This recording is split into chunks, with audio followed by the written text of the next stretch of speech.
Good afternoon, ladies and gentlemen. I hope you're all doing well today. Thank you for joining us for this webinar on registration and implementation of extended producer responsibility compliance. I'm Nishant Dogar, the EPR head at Recircle, and I'm thrilled to be your host and guide through the session today.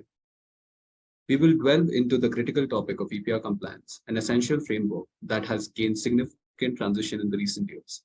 EPR compliance is a strategic approach that places the responsibility of managing the entire life cycle of plastic product on the producers from design and production to the end of life disposal. Throughout the next hour, we'll explore the core aspects of EPR compliance, the registration process, the steps involved in its effective implementation. The webinar aims to equip you with valuable insights and practical knowledge to simplify EPR. Before we commence, let me take a moment to tell you more about myself. I have been working in the field of environment, sustainability, and regulatory compliance for 6+ years. My passion for creating more eco-conscious world has led me to explore the intricacies of the compliance and impact and work on creating solutions with companies around it. I once again thank you for joining us. I'm delighted to share my expertise with you today. To ensure our time together is productive and engaging, we have prepared a comprehensive presentation that will cover the fundamentals of EPR compliance, from its basic principles to its real-world applications. Our goal is to not only inform you, but also to inspire you to take the right steps towards the compliance, whether as a producer, brand owner, importer, or a concerned citizen. We will have dedicated Q&A session at the end, where you can ask your questions, share your thoughts, and we can have a dynamic discussion around. So without further ado, let's begin the session.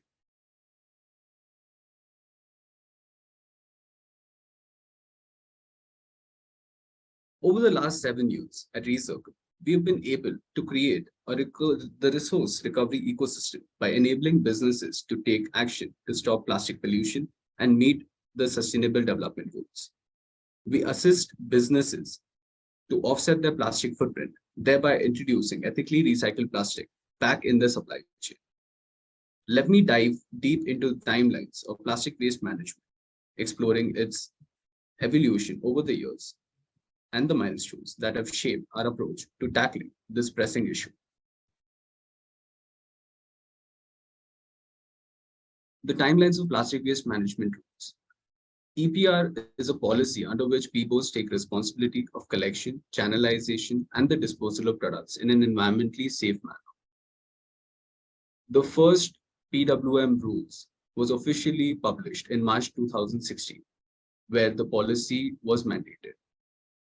After 2 years, the first amendment came in March 2018, where rules on marking labels were added, definition of energy recovered from plastic waste, which was added as well. After 3 years of implementing EPR, there were a lot of understandings, and thereby came 3 more amendments in the same year. The second one coming in March 2021, the third one coming in August 2021, and the fourth one coming in September 2021, where prohibition from specified single-use plastic was stopped from 1st July 2022. Marking, labeling, and thickness, which was also specified. 6 months down the line, in February 2022, the 5th amendment came, where the final EPR guidelines were published for implementation from 10th Feb onwards. And the 6th amendment coming, where CPCB introduced the nationwide EPR portal and the SOP for implementation.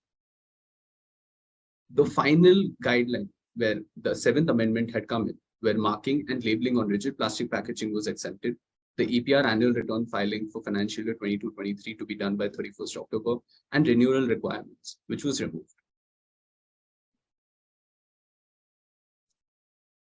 Let me take you for an overview of plastic waste management rules. MOEFCC had released PWM rules as amended in exercise of power under Environment Protection Act 1986. The rules provide a regulatory framework for management of plastic waste, which is generated.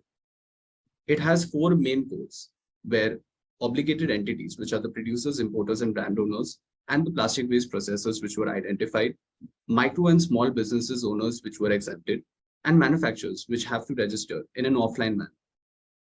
Then coming the EPR targets in the fulfillment of the plastic which was consumed and generated in the financial years. The target is calculated for the plastic consumption for the last 2 financial years on an average basis. Pre-consumer and post-consumer plastic waste, which are both considered, and the targets can be done brand and geography neutral. There are 4 main types of plastic packaging, which is category 1 being rigid plastic packaging, category 2 being flexible plastic packaging, category 3 being multi-layer plastic packaging, and the 4th category which was introduced, which is compostable plastic packaging.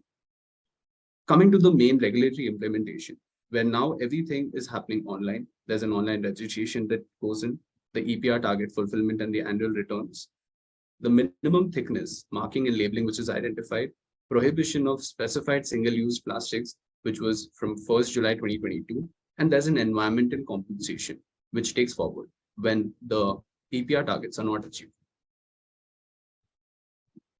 Coming to the EPR compliance under PWM rules 2016. As you know, there is a registration and then there is post-registration compliance. In registration, there comes the EPR registration and the plastic footprint, which is being calculated. Coming to the post-registration compliance, which has 3 main parts: transaction details and reporting for sales and procurement, EPR fulfillment and plan of action, and the annual report filing for financial year 22-23. The other compliances being marking, labeling, and thickness, prohibited single-use plastic. There is circularity obligations, and there is CPCB third-party audit, which is yet to be implemented, which will be coming in the next financial year.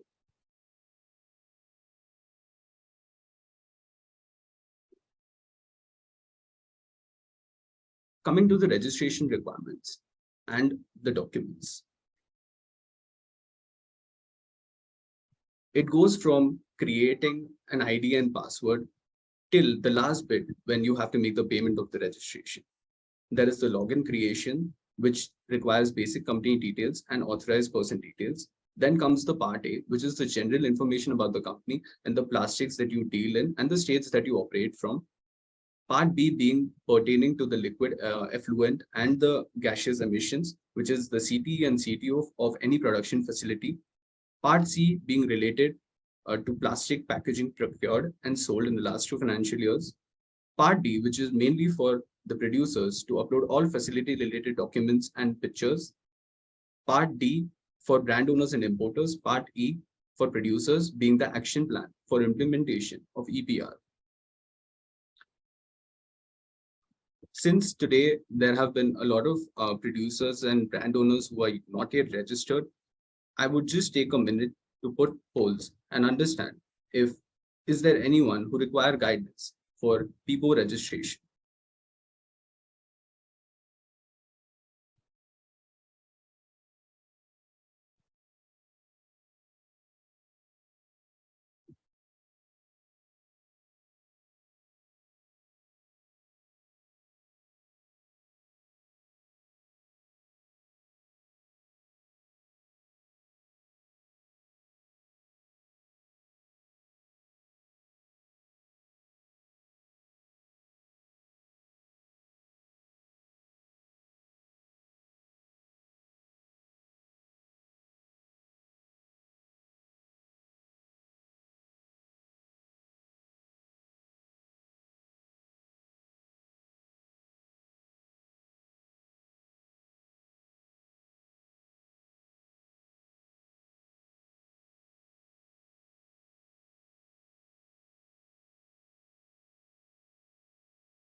Okay, coming to the CPCP requirement.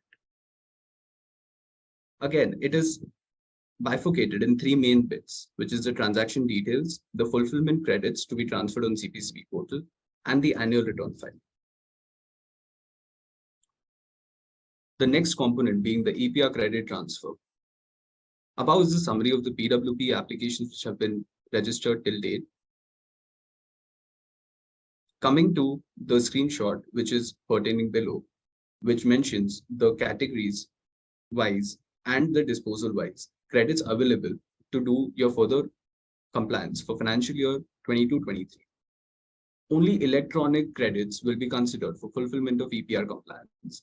The last date for credit generation from PWPs is 31st July 2023. PWP needs to do their annual filing by 31st July. Once again, I would take a minute just to understand if anyone who requires any guidance for EPR credits for financial year 22-23 can put forward their vote.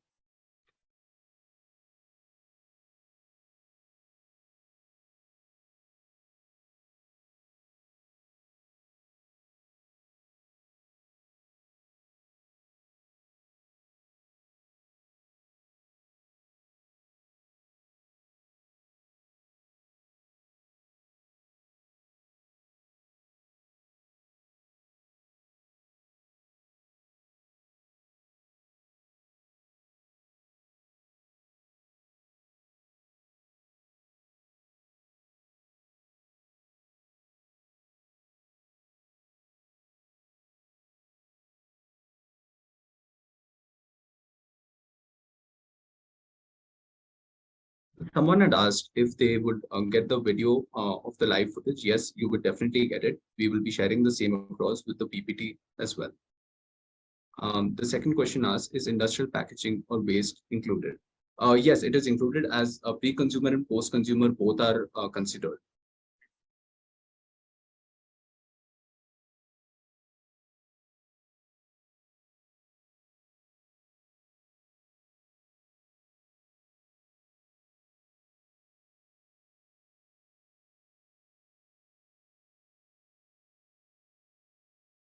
Coming to the annual return filing.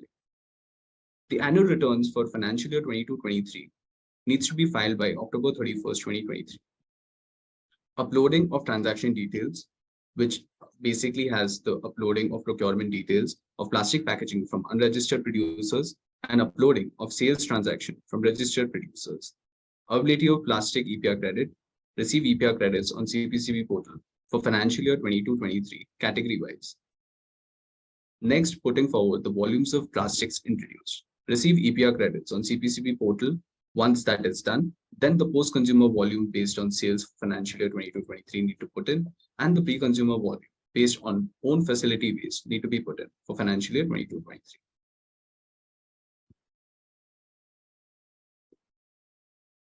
I would again put forward another poll that will help us understand if do you require any support for annual filing return.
I will just pause right now for if there are any questions. I would want for everyone to put it on this chats for EPR compliance and implementation, and we will get back to it towards the end. There are three questions which are already there.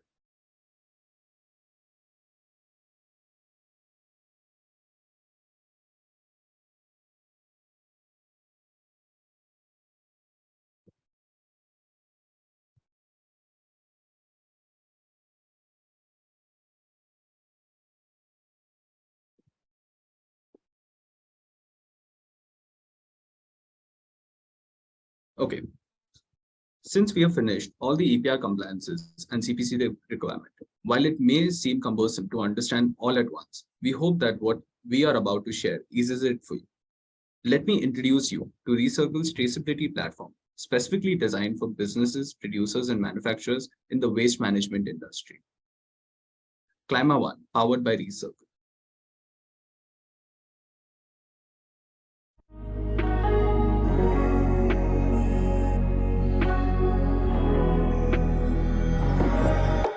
ClimaOne is a tech-enabled, traceable reverse supply chain for plastics. It's bringing transparency in an otherwise informal and fragmented sector. So we have developed a platform named ClimaOne. It's a platform that is integrating all the three stakeholders: businesses, collection partners, and processors. So ClimaOne, being a digital platform, helps in data tracking, where all the data is being tracked on a daily basis. So ClimaOne also helps in ensuring that there is no duplication of any vehicle. Whatever documents are being transferred in forms of EPR credit, that can be traced back through the data platform that we have created. They also get access to dashboards through which they're able to use it for internal reporting as well as for their compliance reporting. The vision for ClimaOne is to cover all other waste supply chains such as textiles, glass, metals, etc. and for governments and businesses to be able to validate their claims. To have a line of ethically recycled materials available for businesses to use.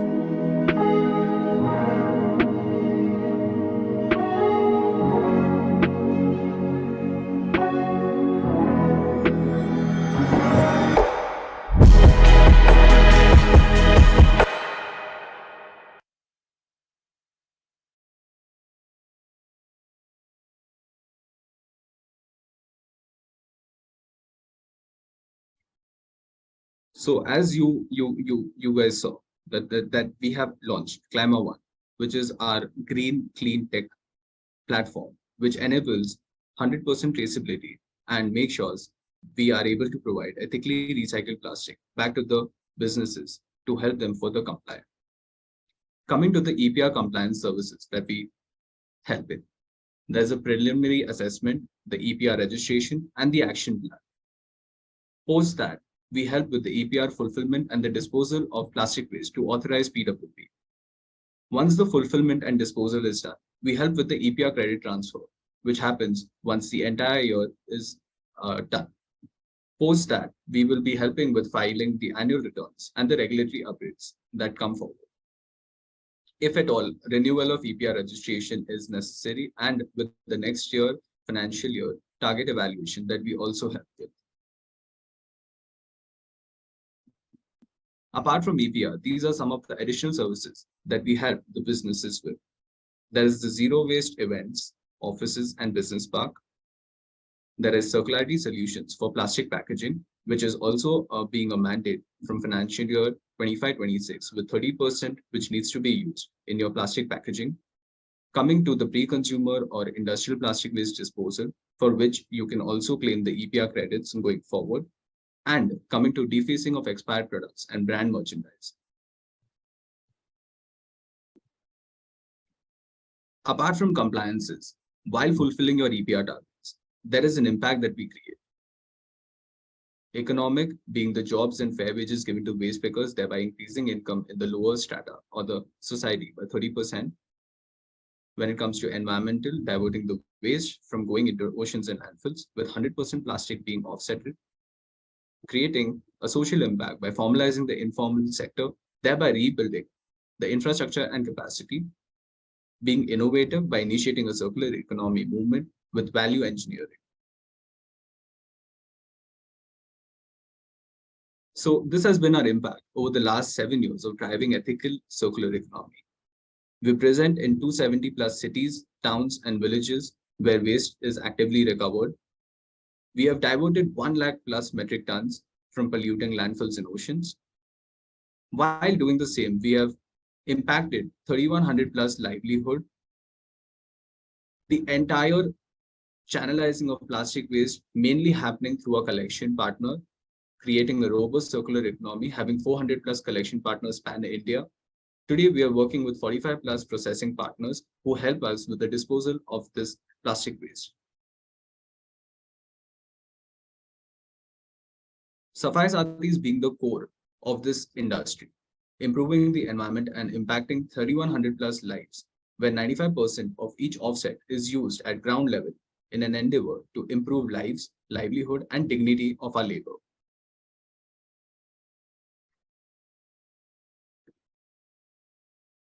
I would like to thank each one of you for being a part of this webinar.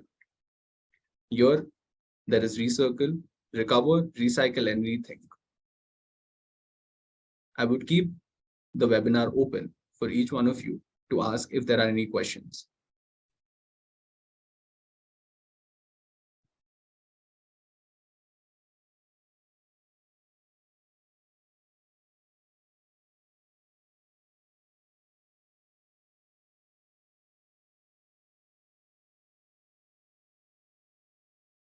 There are certain questions that are already there.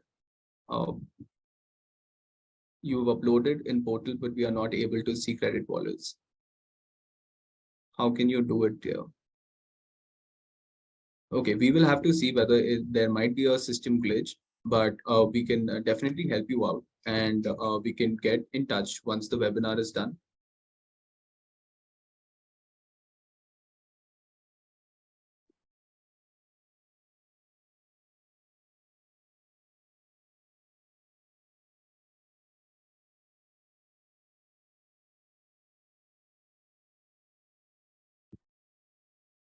How can a WMA waste collection and segregation facility get into the process? Can you please explain the steps to do that? And where do I find the necessary certificate formats on the portal? So currently, since a WMA is the one who's channelizing the plastic waste, so we are the ones who provide the material and the collection partners with whom we work with. The channelizing is happening to the to the PWPs. And once the PWP are able to dispose of the material, that's when the credits are being generated. Currently, you will get a taxation ID with the credits that are being transferred to your brand wallet. And once that is done, you'll be able to see it reflect in your brand wallet. Once that is done, we can move forward for an annual filing return. I hope that answers your question.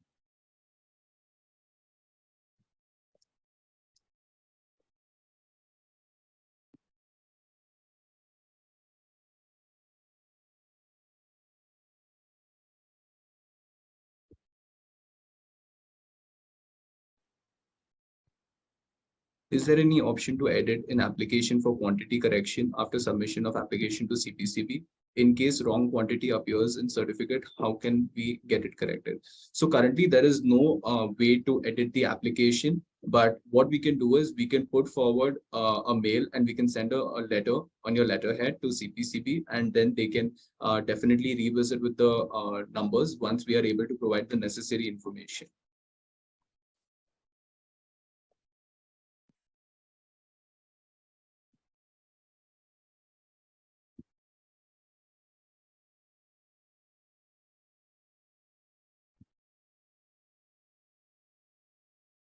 You are in small categories, should we get EPR certificate? Yes, we can definitely get in touch with you and understand whether you fall in the category or not. If you are liable to fall under the EPR compliance, then definitely we can help you out.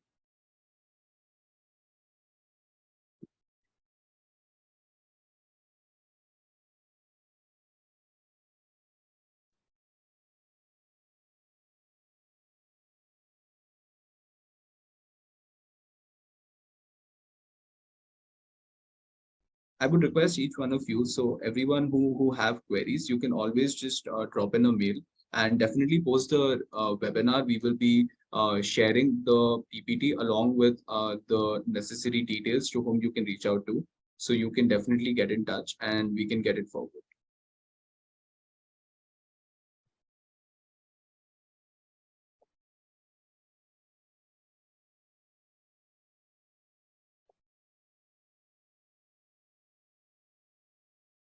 Again, you are a small scale manufacturer of electrical, electronic and medical equipment, and also importer. If you are having plastic packaging, being an importer, then definitely you will fall under the plastic waste management rules. If not, then you are exempted from getting into EPR. So we can definitely get in touch and understand whether you require it or not.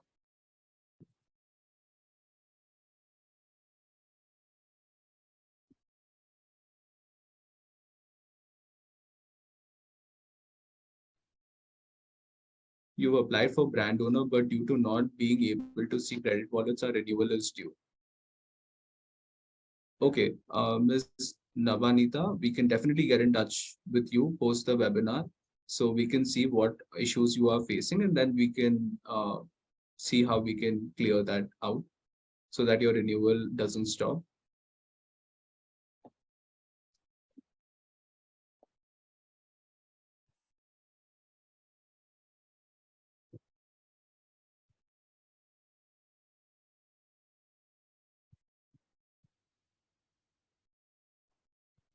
So Hemlata ji, as I answered, since your quantity is just 3 kgs, definitely we can see a way out as to how you would not fall under it, and we can definitely send a letter to CPCB as well as the customs to clear your import. Because if you don't have EPR registration and if they feel that you have plastic packaging, then definitely they will ask you for an EPR certification for plastic waste.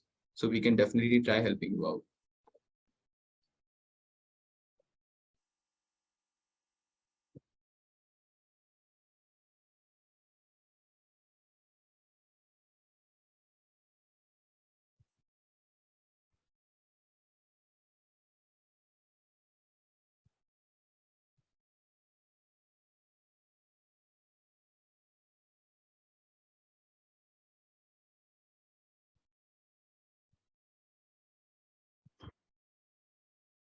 How can you renew the CPCP certificate? Yes, if your certification is expiring and it's about to expire, we can definitely re-register, we can reapply, and we can put forward the details as it was mentioned that we need to put forward our procurement and sales data basis of which the renewal will happen, and we can take it forward from there.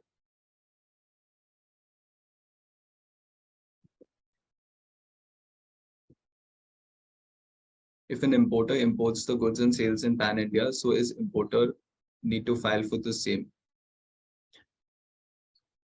Yes, if you are having plastic packaging or if you're importing plastics, then definitely you will have to put forward the details and you will require to do the EPR compliance. You can definitely get in touch with us. You can send across the email. My email ID is already mentioned and even my number is mentioned. So those of you who have doubts and queries, post the webinar, you can definitely get in touch with me and I will align you with the right point of contact for the necessary work.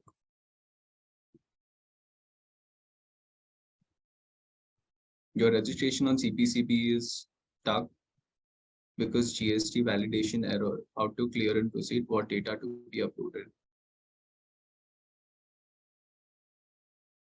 Hemlata ji, I would request if you can connect with me. My number is there and my email ID is there.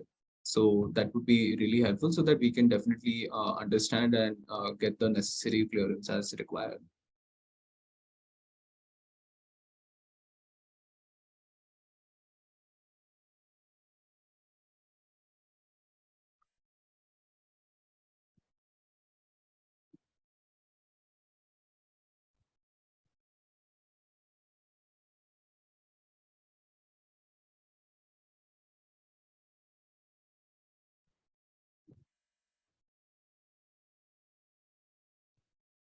You are trying to transform your credit into annual return, but denominator 50 is not available. Sugamji, I would request if you can get in touch with me personally.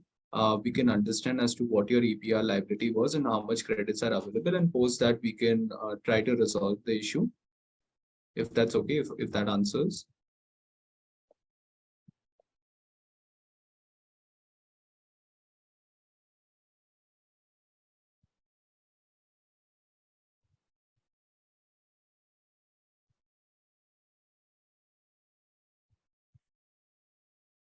Is e-waste registration required if we import the item and use for captive consumption only?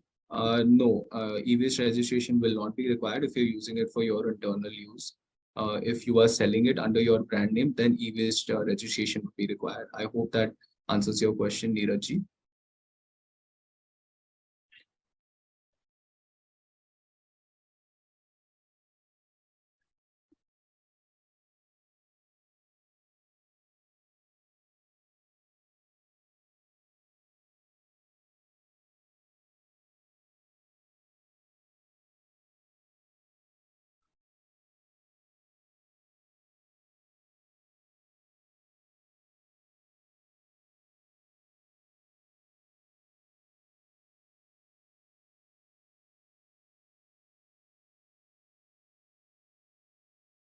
Akbarji, you are importing and selling the goods to supplier. So how can we give data of plastic waste? Akbarji, I would request you to connect with me personally so that we can understand the query properly and get you the necessary resolution.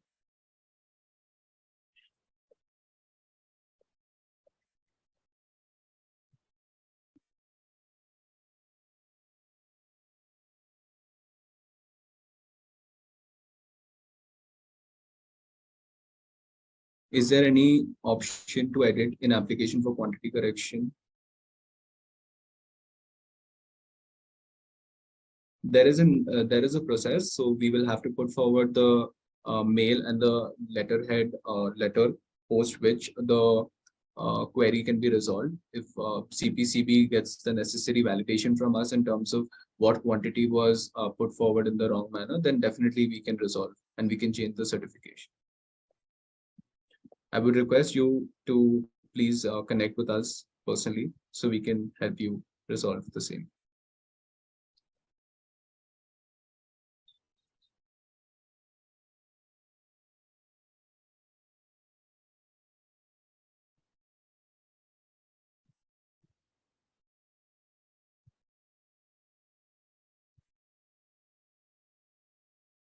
No, so can credits be transferred in decimals? Our targets are whole number with decimals, 5.56 metric ton. No, sir, either you have to get 5 tons transfer or better to do 6 tons of transfer.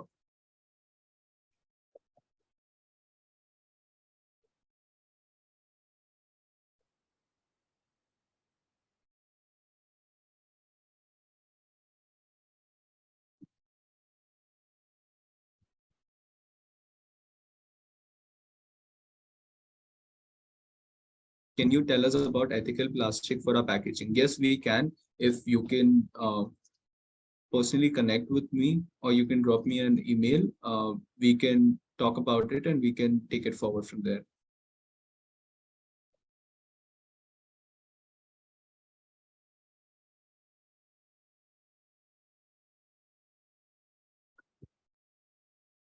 Are co-processors able to transfer credits to brands? Yes, this has been a major issue that the industry is facing, where the co-processors are yet not able to transfer the credits because the conversion factor is coming very less, which is around 7%. So if we have sent 100 tons, they're able to generate only 7 tons of credit against it. So it is an industry issue. All the brands, even with our own brands, we have been facing, but waste to energy are able to transfer the credits, but cement factories are not able to transfer the credits because of the less conversion factor. I hope that answers your question.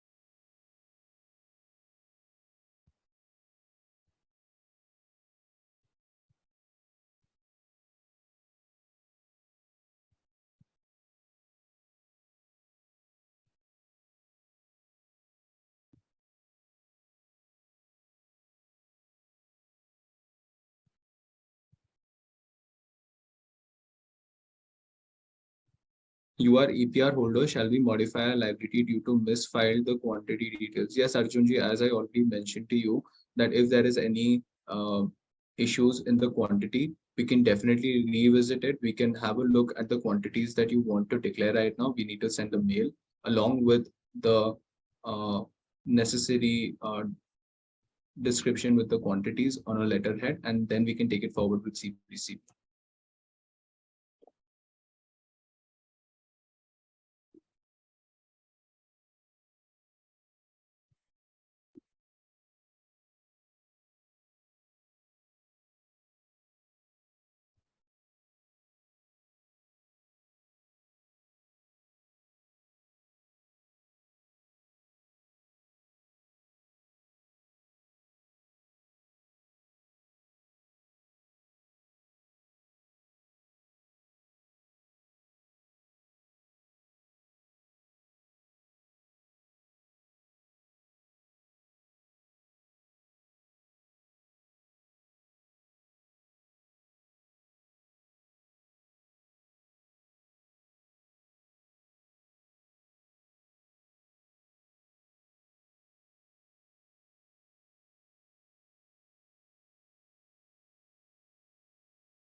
Hi, I'm so sorry. There seems to be a glitch. Just resolving the technical glitch, and we're just getting back. Just give me a moment.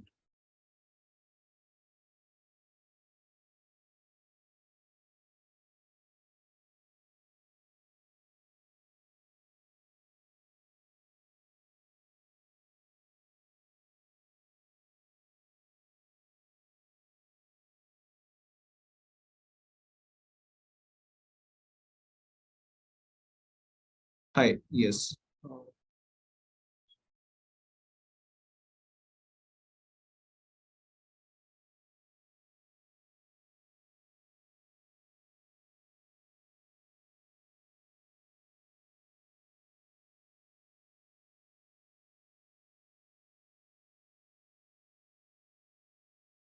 Ms. Madhumita, your question is, hello, sir, our firm does import.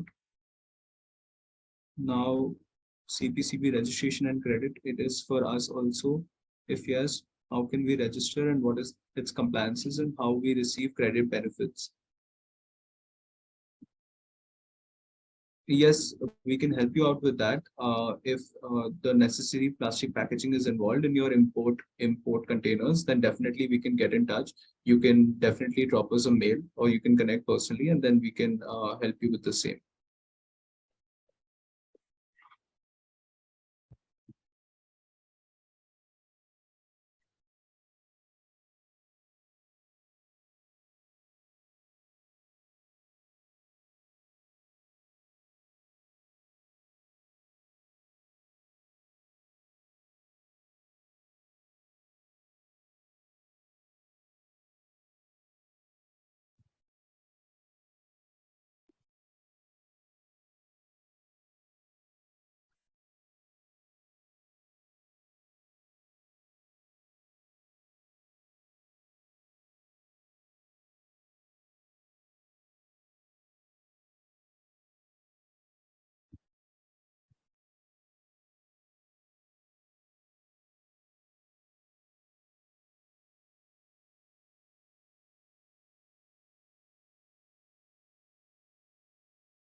Hi, everyone. We're just taking last few questions. We'll be stopping the webinar in the next 5 minutes or so.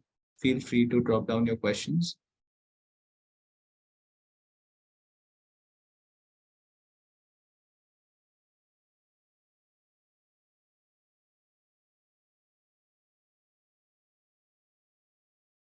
If I've missed any questions, please connect with me My number and my email ID is given.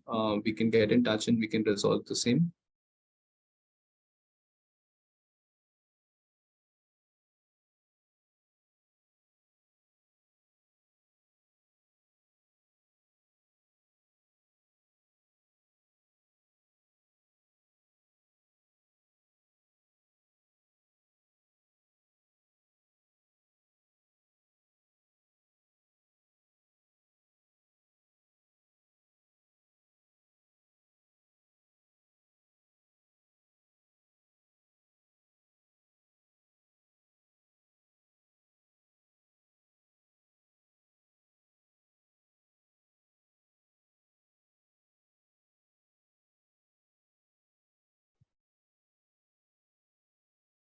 What is ClimaOne and how will this help us?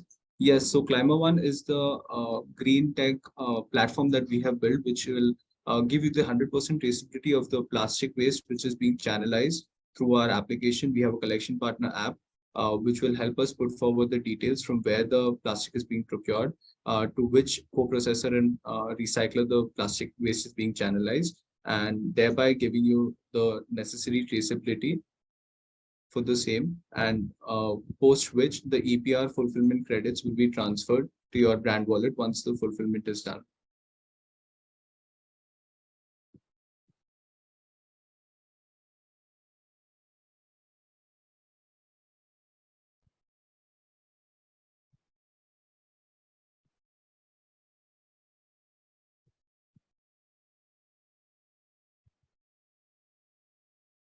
What is ethical plastic? Uh, ethical plastic, basically ethical plastic.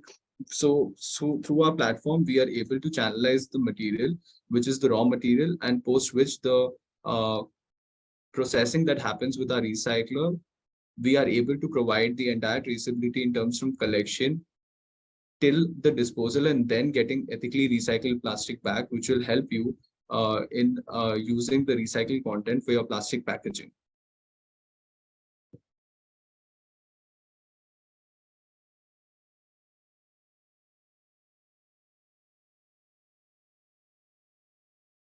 Could you share something more about ethical plastic and how you can help? Yes, definitely, we can get in touch with you.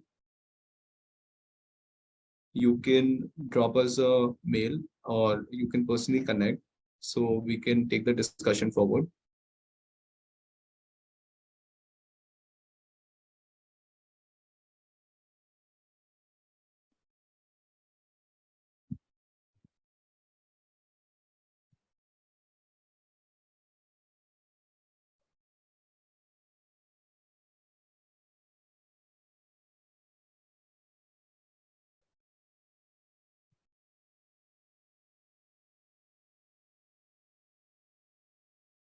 Uh, Ms. Preeti, yes. How does the concept of EPR fit into circular economy?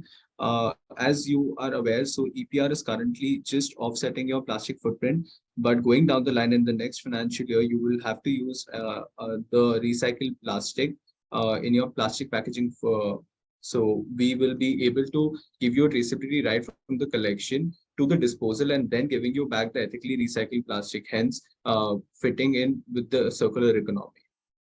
I hope that answers your question.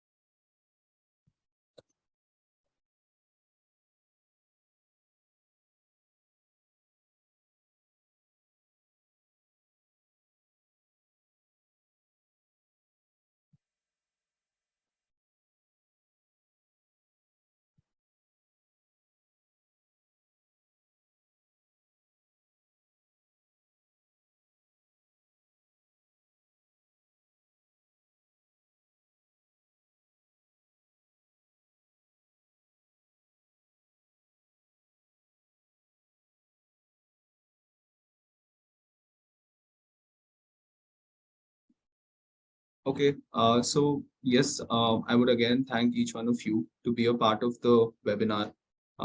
If I have missed any questions, please, you can definitely get back to us and we will be sharing the presentation along with the necessary details to whom you can connect with. So yes, you can definitely reach out to us and we can help you out with the necessary queries that you have.